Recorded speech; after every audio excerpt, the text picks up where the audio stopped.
Welcome to all my dear student. Sequence and progression के already हमने 2 parts पढ़ चुके हैं और मोस्ट ऑफ द पोर्शन इस सीक्वेंस एंड सीरीज का मीन्स अर्थमेटिक प्रोग्रेशन की अगर बात करें तो काफ़ी पोर्शन हम पढ़ चुके हैं और 2 पोर्शन यानी छोटा सा पोर्शन बचा हुआ है जिसको हम पार्ट 3 में हमने कंप्लीट किया है।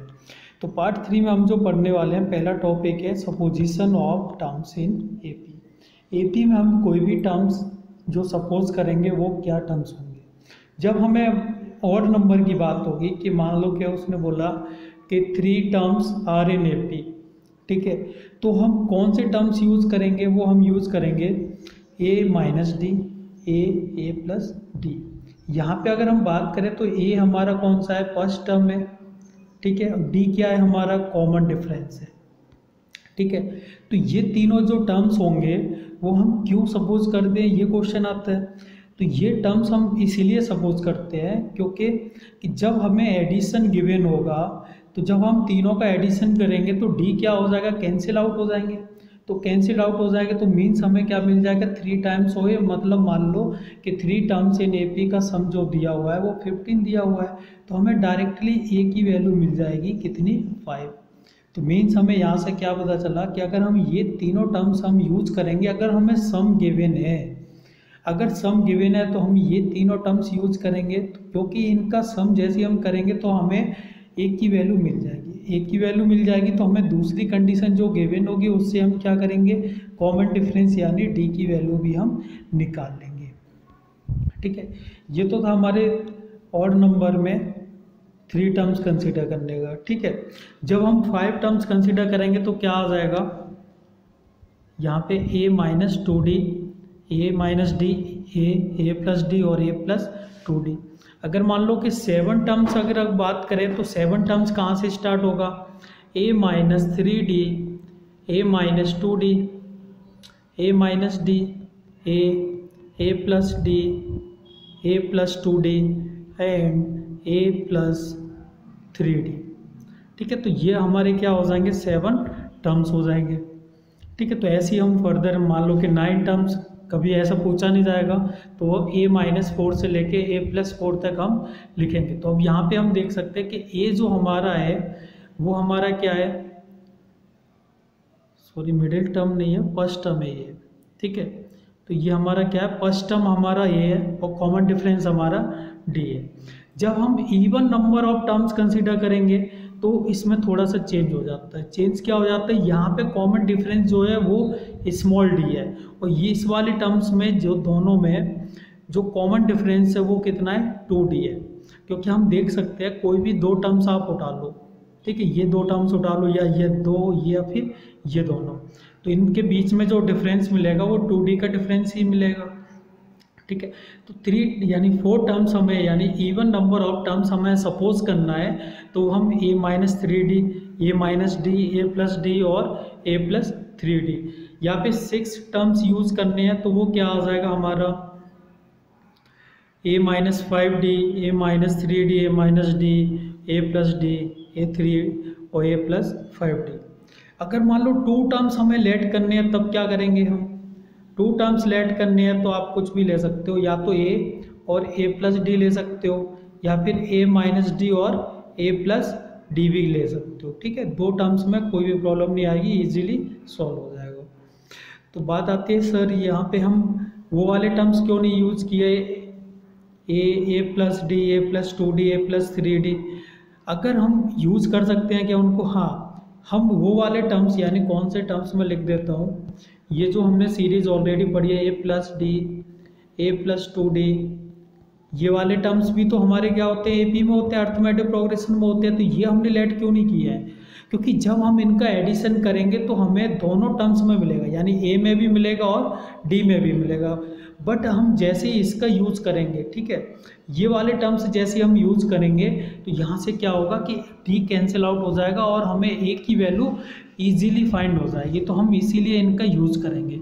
सेम काम यहाँ पे अगर हमें एडिशन गिवन है तो हम ये वाले टर्म्स ही कंसीडर करेंगे इवन में, क्योंकि अगर मान लो कि 4 टर्म्स कंसीडर करने हैं तो देखो डी से डी कैंसिल हो गया, 3d से 3d, यानी जो भी सम गिवन होगा वो किसके इक्वल में हो जाएगा? 4a के इक्वल में हो जाएगा। ऐसे इसका कितने सम में हो जाएगा? 6 टाइम्स ऑफ a के इक्वल में सम हो जाएगा। इसीलिए हम सपोजिशन ऑफ टर्म्स करते हैं एपी के अंदर। ठीक है, अगर एग्जाम्पल की बात करें तो 4 number are in A P, if their sum is 20 and the sum of their square is 120 then the middle terms. ठीक है, तो यहाँ पे क्या कह रहा है कि जो हमारे ए पी हैं उनके 4 टर्म्स, तो 4 टर्म्स की बात करें तो 4 टर्म्स हमारे क्या होंगे, इवन है तो इवन है हमारे क्या हो जाएंगे a-3d, a-d, a+d और a+3d। तो इन चारों टर्म्स का सम हमें गिवन है, तो हमने सारे क्या कर दिया, ऐड कर दिया, ऐड इक्वल टू कितना 20 रख दिया, तो यहाँ से हमें क्या मिल जाएगा 4a इक्वल टू 20, यानी a की वैल्यू कितनी आ जाएगी 5। अब नेक्स्ट हमें क्या बोल रहा है कि जिनका स्क्वायर का सम कितना है 120 है, तो हमने क्या किया कि सबको इंडिविजुअल स्क्वायर कर दिया और देन हमने क्या कर दिया, ऐड कर दिया। तो जैसे ही हम इनके ब्रैकेट ओपन करेंगे तो ब्रैकेट ओपन करने के बाद हमें क्या मिल जाएगा 4a square plus 20d square. ठीक है, तो हमने ऑलरेडी a की वैल्यू तो फाइंड कर रखी है, a की वैल्यू कितना है 5, तो a की वैल्यू हम इसमें पुट कर देंगे तो कुछ ऐसे आ जाएगा और हमें यहाँ से क्या हो जाएगा d की वैल्यू मिल जाएगी d स्क्वायर इक्वल टू 1। तो d स्क्वायर इक्वल टू 1 है तो d की वैल्यू क्या आ जाएगी +-1। एक बार हम d की वैल्यू क्या करेंगे +1 यूज़ करेंगे और एक बार d की वैल्यू -1 यूज़ करेंगे, तो वैल्यू तो वही आनी है, बस सीक्वेंस हमारा चेंज हो जाएगा, ये बोलेगा इंक्रीजिंग, ये बोलेगा हमारा डिक्रीजिंग। ठीक है, तो दोनों वैल्यू इनमें पुट कर दो, यही तो हमने 4 नंबर ऐड किए थे, जैसे हम इनको पुट करेंगे तो हमें 4 नंबर मिल जाएंगे 2, 4, 6, 8। ठीक है, तो ये कब मिलेंगे हमें d इक्वल टू +1 रखने पे। ठीक है, और d इक्वल टू -1 रखने पे कितना मिल जाएगा हमें, ये वाले टर्म्स आ जाएंगे। ठीक है,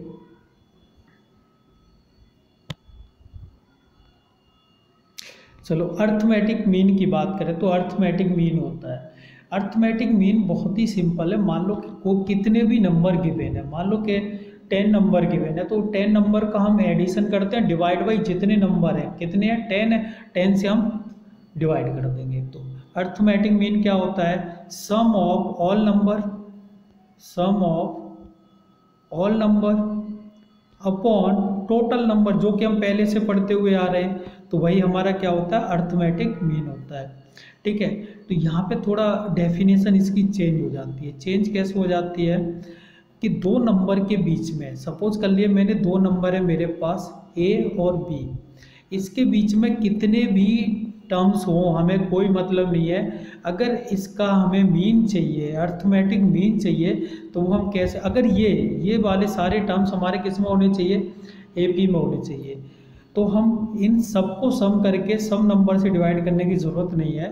a प्लस बी, यानी लास्ट के 2 उठाओ, यानी कॉर्नर वाले हम बोल सकते हैं या फिर एक्सट्रीमा बोल सकते हैं, तो a प्लस बी बाई 2, यही हमारा क्या हो जाएगा, मीन हो जाएगा।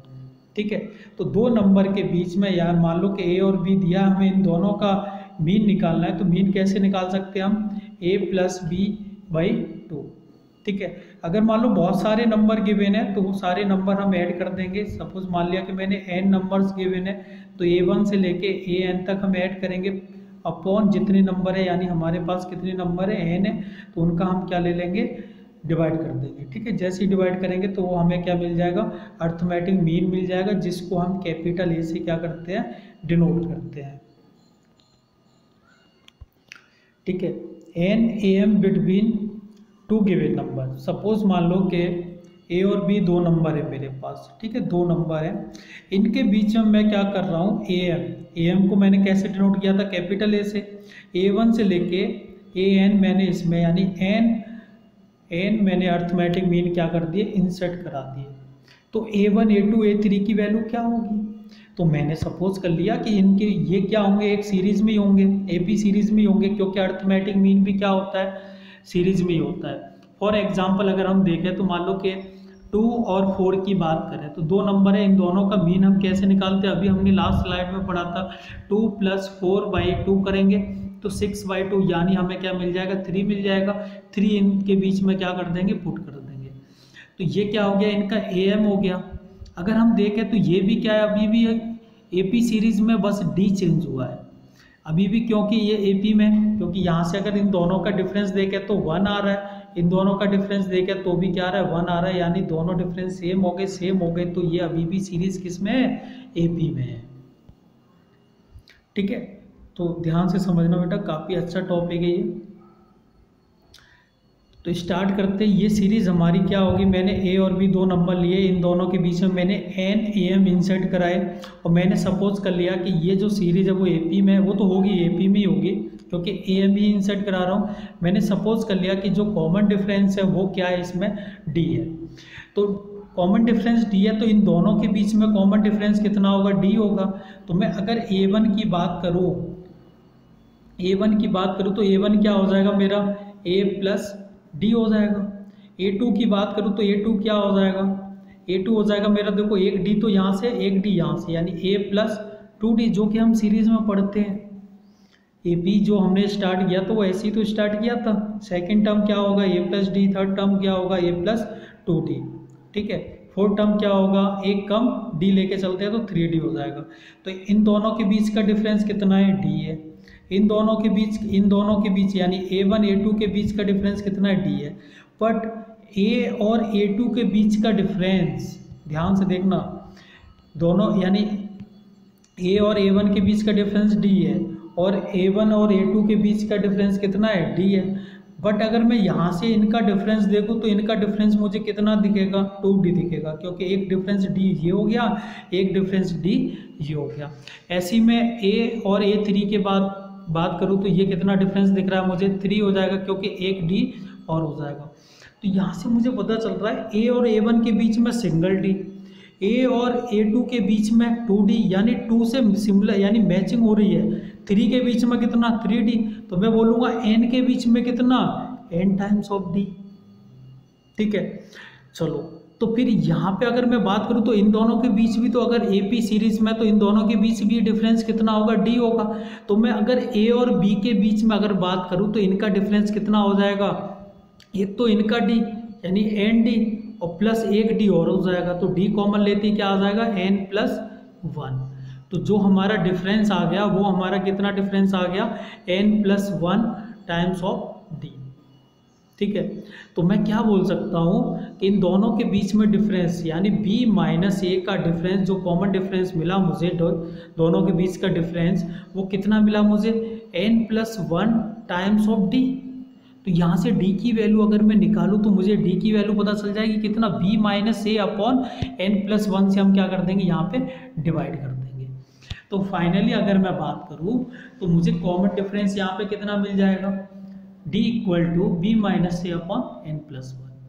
ठीक है, अगर हम बात करें तो N क्या है यहाँ पे, N तो हमारे number of AMs which are inserted between A and B, यानी A और B के बीच में जो हमने इंसर्ट कराए हैं, जितने नंबर ऑफ अर्थमेटिक मीन हमने इंसर्ट कराए हैं उसकी वैल्यू है N। ठीक है, ठीक है, तो यहाँ से अगर मैं देखूँ तो A1 की वैल्यू मैं क्या लिख सकता हूँ, इनके बीच का डिफरेंस कितना है, D है। तो A1 की वैल्यू अभी मैंने थोड़ी देर पहले भी लिखी थी, तो यहाँ से A1 की वैल्यू मैं क्या लिख सकता हूँ, A प्लस D, क्योंकि सेकंड टर्म है इस सीरीज का, पहला टर्म प्लस कॉमन डिफरेंस आ जाता है। तो D की वैल्यू मुझे पता चल गई कितना, B minus A upon N plus 1।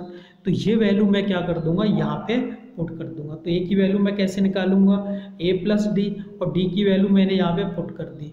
तो जैसे ही एलसीएम लूंगा तो मुझे ये मिल जाएगा, और फर्दर देखो यहाँ से A से कैंसिल हो जाएगा, तो क्या मिल जाएगा, NA plus B upon N plus 1। अब मैंने इस n को क्या लिखा, n प्लस 1 माइनस 1।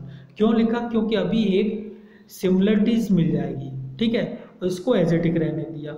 A2 की बात करें तो A2 हमें कैसे मिलेगा, क्योंकि A2 के बीच में 2 का डिफरेंस है, यानी 2D का डिफरेंस है। तो A2 मुझे कैसे मिलेगा, A प्लस 2D। ठीक है, तो A प्लस 2D की वैल्यू कितना आ जाएगी, D की वैल्यू उठा के यहाँ पे रख दो तो ये आ जाएगा। यहाँ पे एलसीएम लेके सॉल्व करेंगे, तो देखो यहाँ से एक A तो कैंसिल हो जाएगा, क्या मिलेगा, माइनस से। इन दोनों में से हम क्या ले लेंगे, कॉमन ले लेंगे फिर। तो यहाँ पे क्या मिल जाएगा मुझे, N माइनस 1 A, ठीक है, प्लस 2D। अब मैं इस N को क्या लिखूंगा, N प्लस 1 माइनस 1, तो माइनस माइनस कितना हो जाएगा, -2, ये कितना 2B। ऐसे A3 की बात करूँ तो A3 कितना आ जाएगा, A+3 टाइम्स ऑफ D। तो यहाँ से भी D की वैल्यू जैसी पुट करूँगा तो मुझे सॉल्व करके ये मिल जाएगा, N की वैल्यू को हम +1 -1 कर देंगे।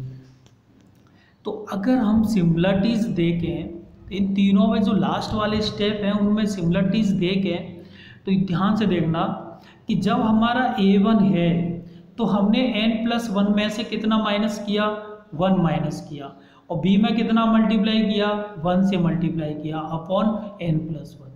अगर 2 की बात करें, A2 की बात करें तो n+1 में हमने कितना माइनस किया, 2 माइनस किया। जब A2 है तो 2 माइनस किया, A1 है तो 1 माइनस किया, A3 है तो 3 माइनस किया। ठीक है, तो एक सिमिलरिटीज बन रही है। n होगा तो हम क्या करेंगे, n माइनस कर देंगे, k होगा तो हम क्या कर देंगे, k माइनस कर देंगे, किस में से, n+1 में से। अगर यहाँ से देखें b का मल्टीपल कितना, यहाँ पे 1 है, A1 के लिए 1 से मल्टीप्लाई, A2 के लिए 2 से मल्टीप्लाई, A3 के लिए 3 से मल्टीप्लाई, तो k के लिए कितना हो जाएगा, k टाइम्स ऑफ b। और डिनोमिनेटर की अगर बात करें तो सम में क्या है, n+1 है। तो अगर जनरल टर्म के लिए अगर हम बात करें तो k के लिए अगर हम बात करेंगे तो k के लिए हमें ये वाला टर्म डायरेक्ट मिल जाएगा। आप इस फॉर्मूले को याद कर सकते हो, डायरेक्ट भी सॉल्व कर सकते हो, या फिर आप बाय मेथड भी कर सकते हो। सबसे पहले आप कॉमन डिफरेंस निकालो, देन इस टाइप से सॉल्व करो। तो मैं तो यही कहूँगा कि आप ये फॉर्मूला याद कर लो, लर्न कर लो अच्छे से, इसमें डायरेक्ट वैल्यू रखनी है। A1 के लिए क्या करना है, A1 फाइंड करना है, तो A1 के लिए k = 1 पुट कर दो। A2 निकालना है तो क्या करो, k = 2 पुट कर दो। 3 निकालना है तो k = 3 पुट कर दो। तो ये एक जनरल फॉर्म हो गई जहाँ पे हम k की वैल्यू डिफरेंट डिफरेंट रख के डिफरेंट डिफरेंट हमें am मिल जाएंगे। ठीक है, अगर हम यहाँ पे बात करें n की वैल्यू क्या है, n हमारे नंबर ऑफ एम्स हैं जो हमें a और b यानी दो नंबर के बीच में इंसर्ट कराए। तो इस पे बेस्ड क्वेश्चन हम देखने वाले हैं। तो एक सिंपल सा क्वेश्चन है, तो लेट बिटवीन -3 एंड 7, तो एक -3 है और एक 7 है। ठीक है, दो नंबर हैं, इनके बीच में 19 am हमने क्या किए हैं, इंसर्ट कराए हैं, यानी A1 A2 और डॉट डॉट डॉट 19। ठीक है, ये इंसर्ट कराए हैं, तो मैं यहाँ से क्या बोल सकता हूँ, जो मेरी n की वैल्यू है वो कितनी है, 19 है। ठीक है, अगर k की बात करूँ तो k यानी मुझे तो 4th am निकालना है, तो k की वैल्यू मैं कितना पुट करूंगा फॉर्मूले में, 4 पुट करूंगा। तो फॉर्मूला मेरा क्या था, k = n+1 - k times of b upon n+1। यहाँ पे मैं क्या करूंगा, k की वैल्यू पुट कर दूंगा, कितना 4, n की वैल्यू कितना पुट कर दूंगा 19। तो जैसे ही मैं पुट कर दूंगा तो मुझे A4 की वैल्यू मिल जाएगी, कितना, -1। ठीक है, तो नोट करके 3 पॉइंट्स हैं, वो काफ़ी ज़्यादा इंपॉर्टेंट पॉइंट्स हैं, और वो भी am के बारे में। ठीक है, तो for an AP am of number taken symmetric from the beginning and the end, ठीक है, विल बी कांस्टेंट। इसका मतलब क्या है कि जितने टर्म्स का स्टार्टिंग से am लिया है उतने का ही लास्ट से, मतलब कैसे कि मान लो कि ये मेरी सीरीज है। ठीक है, अगर सपोज मान लो कि मैंने एक टर्म शुरुआत से लिया तो एक टर्म लास्ट से लूँगा तो भी am क्या आएगा, सेम आएगा। अगर सपोज कर लो कि मैं तो यहाँ से सेकंड लास्ट लूँगा, सेकंड लास्ट कितना, A2, तो यहाँ से भी हमें सेकंड लास्ट लेना है, तो सेकंड लास्ट कितना हो जाएगा, an-1, क्योंकि लास्ट टर्म तो n है तो n-1 हो जाएगा। तो इन दोनों का मीन भी क्या होगा, सेम होगी, सेम वैल्यू होगी। कोई बोलेगा सर हम 2 ही टर्म लेंगे क्या, मैं बोलूँगा नहीं, तो ज़्यादा टर्म्स ले सकते हैं। हाँ, कैसे ले सकते हैं, हमें लेना सीक्वेंस में, ठीक है ना, सिमेट्रिक फॉर्म में ही लेना है। कि अगर मैंने मान लो कि यहाँ से A1 A2 ले लिए तो मुझे लास्ट से क्या लेना पड़ेगा, फर्स्ट यानी लास्ट और सेकंड लास्ट लेना पड़ेगा। सेकंड लास्ट क्या होगा, an-1। ठीक है, तो इन दोनों का लेंगे तो टोटल कितने हो गए, 4 हो गए। तो मैं डिवाइड किससे करूँगा, 4 से करूँगा। कोई बोलेगा क्या सर ये टोटल के इक्वल में होगा क्या हमें, कि हाँ सारा ही am क्या मिलेगा, मुझे इक्वल ही मिलेगा। अगर मैं सारे टर्म्स का निकाल दूँ, A1 से लेके an तक का निकाल दूँ, डिवाइड बाई किससे करेंगे, an से करेंगे, तो भी मीन क्या होगा, सेम होगा। ठीक है, सेम वैल्यू आएगी। और एक और मतलब काफ़ी ज़्यादा इम्पोर्टेंट पॉइंट है, वो क्या है ठीक है, एक तो कांस्टेंट होगा, यहाँ तक हमने देख लिया, and will be equal to middle term.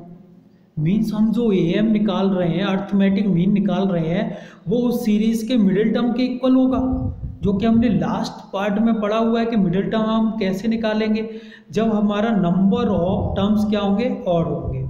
ठीक है, ये AO है, नंबर ऑफ टर्म्स ऑड होंगे तो हमारा मिडिल टर्म, अगर मान लो कि A1 से AN हमें गिवन है तो मिडिल टर्म हम कैसे निकालेंगे, अगर मान लो कि N ऑड है, क्या है, ऑड है, तो हम निकालते हैं कि N+1/2। तो इस वाले नंबर पे जो A आ रहा होगा वही हमारा क्या होगा, मीन हो जाएगा, क्योंकि हमने यहाँ पे कंडीशन में लिखा हुआ है, नोट करके लिखा है, क्योंकि ये इसके इक्वल होगा। तो यहाँ से देखो मीन कितना आ जाएगा, यानी मिडिल टर्म क्या आ जाएगा, N+1/2 वाला टर्म। तो मैंने नोट कर दिया A टाइम्स ऑफ N+1/2।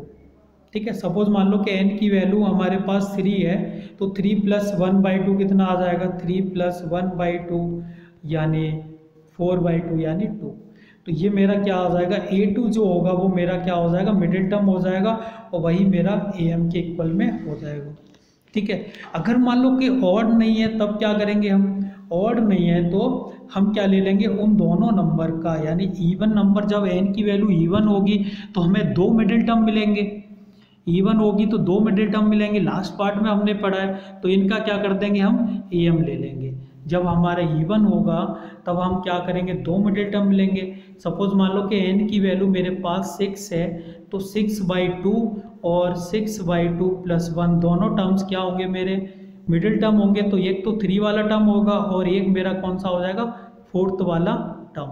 यानी मैं क्या बोलूँगा, A3 और A4 मेरे क्या हो जाएंगे, मिडिल टर्म हो जाएंगे। तो इनका AM यानी बाई 2 कर दूंगा एडिशन करने के बाद, तो ये वैल्यू भी किसके इक्वल में होगी, AM की इक्वल में होगी।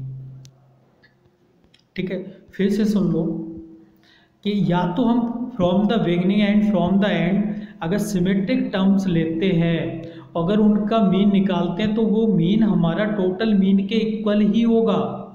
ठीक है, कैसे भी हम ले लें, अगर मान लो शुरुआत से 2 टर्म्स लिए हैं तो लास्ट से भी 2 लेने पड़ेंगे। मान लो शुरुआत से हमने 1 और 3rd लिया, तो हमें लास्ट और 3rd लास्ट टर्म लेना पड़ेगा, उन दोनों का मीन निकालेंगे, वो भी क्या आएगा, टोटल मीन के इक्वल आएगा। ठीक है, पहली कंडीशन। दूसरी कंडीशन क्या कि मिडिल टर्म्स के इक्वल होगा जब हमारा जो नंबर ऑफ टर्म्स हैं वो हमारे ऑड नंबर होंगे।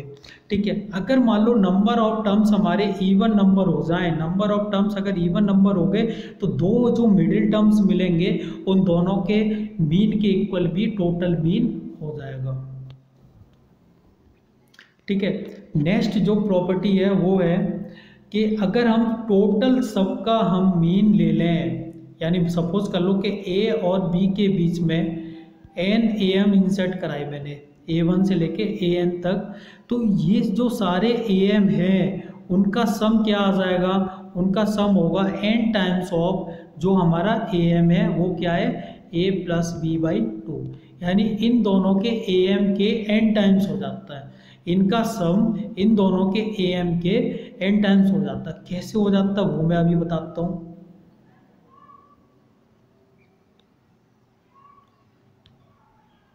ठीक है, सपोज कर लो कि A और B 2 नंबर है।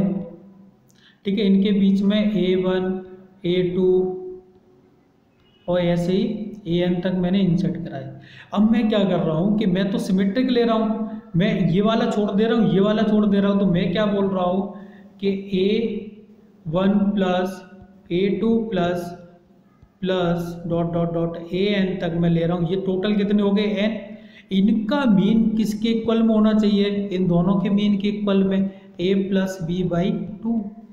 ठीक है, तो अगर मुझे इनका सम चाहिए तो मैं क्या करूँगा, n से इधर मल्टीप्लाई कर दूंगा, फाइनली हमें क्या मिल जाएगा, ये मिल जाएगा। जो कि हमें लर्न करके रखना है। क्या लर्न करना है, हमें लर्न करना है कि किन्हीं 2 नंबर के बीच में, यानी कोई भी 2 नंबर के बीच में हमने जितने टर्म्स यानी जितने AM हमने इंसर्ट कराए हैं उनका सम उतने ही टाइम्स ऑफ टोटल AM हो जाता है। ठीक है, नेक्स्ट प्रॉपर्टी है वो हमें काफ़ी ज़्यादा यूज भी करनी है, याद भी रखनी है। वो प्रॉपर्टी है, अगर मान लो कि ABC RN AP है, 3 नंबर AP में है, तो 2 टाइम्स ऑफ यानी मिडिल वाले के ट्वाइस के इक्वल हो जाएगा ए प्लस सी। क्या हो जाएगा? मिडिल वाले के twice equal to A plus C. अब बोलोगे सर आया कहाँ से ये, वो भी मैं बताता हूँ। ठीक है, तो मैंने सपोज कर लिया कि इन दोनों के बीच में, यानी ऐसे लिखा हुआ है ए बी सी, ये किस में? ए पी में। तो इनके बीच में मैंने कॉमन डिफरेंस डी ले लिया, इनके बीच में भी मैंने कॉमन डिफरेंस डी ले लिया। तो डी की वैल्यू अगर मैं निकालूंगा तो या तो मैं बी माइनस ए करूँगा या फिर मैं सी माइनस बी करूँगा। तो मैं बी को इधर लेके आ रहा हूँ, ए को इधर लेके जा रहा हूँ, तो 2 times of b equal to क्या हो जाएगा? A plus C. अगर बी की वैल्यू निकालनी है तो 2 को मैं इधर भेज दूंगा। ठीक है, तो क्या आ जाएगा? B equal to A plus C. ठीक है, एक बहुत ही अच्छा क्वेश्चन है जो आईआईटी में पहले आ भी चुका है। Let A1 A2 dot dot dot dot A29 किस में है? ये AP में। हमें इसकी वैल्यू गिवन है। ठीक है, A1 A3 A29 A27 equal to given है 48। हमें निकालना है total sum of all terms, हमें इनका सम निकालना है। तो मैं क्या देखूंगा कि ये तो मेरे सिमेट्रिक फॉर्म में दिए हुए हैं। अगर मैंने फर्स्ट लिया तो मुझे कौन सा लेना पड़ेगा? 29। अगर मैंने थर्ड लिया तो थर्ड लास्ट लेना पड़ेगा, तो 28 और 27। तो इनका सम हमें गिवन है। तो मैं क्या बोलूँगा कि symmetric property from the beginning and from the end क्या होगा? कांस्टेंट होगा। किसके इक्वल में होगा? ये हमारा AM के इक्वल में होगा। किसके इक्वल में होगा? AM के इक्वल में होगा। ठीक है, तो अगर मैं AM की बात करूं तो AM मैं कैसे निकाल सकता हूं? मैंने ये एक टर्म यहाँ से लिया, एक यहाँ से लिया, A1 और A29। मैंने यहाँ से थर्ड टर्म लिया तो लास्ट थर्ड टर्म कितना हो जाएगा? 27। तो ये मैंने ऐसे लिया, तो टोटल कितने हो गए? ये 4 टर्म्स हो गए। मीन निकालने के लिए हम क्या करेंगे? डिवाइड बाई 4 करेंगे, क्योंकि जितने टर्म्स हैं, जितने टर्म्स का मीन निकालना है उतने का ही हम क्या करते हैं? डिवाइड करते हैं। और मैं क्या बोल सकता हूँ कि ये टोटल मीन निकालूँ, मैं टोटल अर्थमेटिक मीन निकालूँ तो सारे टर्म्स को मैं ऐड करूंगा तो कितने हो जाएंगे? ये A1 से लेके A29। तो टोटल टर्म्स कितने मेरे पास? 29। तो 29 से मैं क्या कर दूंगा? डिवाइड कर दूंगा। अगर मैं यहाँ से देखूँ तो इसकी वैल्यू तो मुझे गिवन है, कितना? 48। तो 48 में यहाँ पे पुट कर दूंगा, डिवाइड बाई कितना? 4। और ये वैल्यू मैं 29 इधर भेज दूंगा तो मुझे क्या मिल जाएगा? इसका सम। यानी A1 से लेके A29 का हमें क्या मिल जाएगा? सम मिल जाएगा, जो कि हमें नीड थी, जो कि हमें फाइंड करना था। ओके।